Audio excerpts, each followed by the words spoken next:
Have a lot to think about as they continue deliberating the fate of Christian Kit Martin tonight. He is the former American Airlines pilot charged with triple murder. Let's go to our chief investigative reporter, Jeremy Finley. So, Jeremy, how are both sides trying to sway the jury here? Well, the prosecution is pretty straightforward, saying only Martin had the means and motive to do this.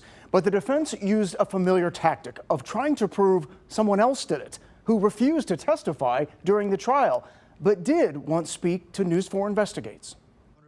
With Christian Kit Martin's fate in the balance, his defense closed with criticism.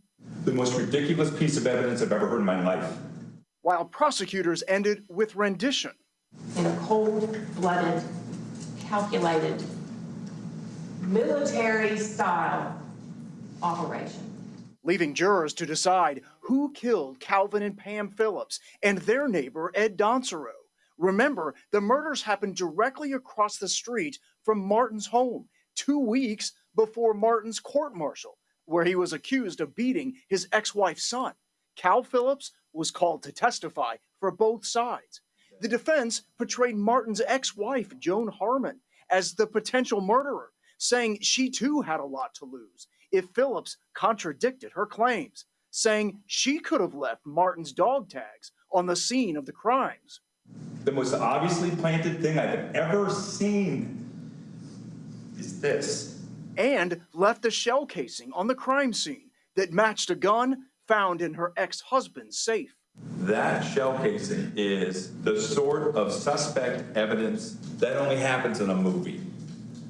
Except, unfortunately, this is real life. Harmon pled the fifth when summoned to testify, but told News 4 Investigates in 2016 who she believed did it. My ex-husband. You feel like your ex-husband is responsible? Absolutely. But prosecutors told jurors not to be swayed.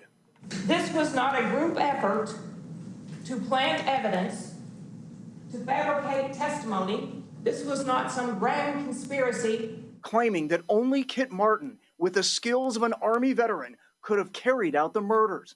His alleged motive, prevent Cal Phillips from testifying at the court-martial. As for why Pam and Ed Donsero were murdered, To him was collateral damage. Cold, cold. This seems tough, Jeremy. You have investigated these murders extensively now for 5 years. What do you believe will be jurors' biggest hurdle to overcome here? well, Tracy, no question, it's a lack of physical evidence. There are a lot of coulds in this case. The shell casing at the crime scene could have been fired by the gun in Martin's safe. He could have wanted them dead. Now, the jurors will keep deliberating tonight, and we, of course, will keep you posted on their decision. Lauren?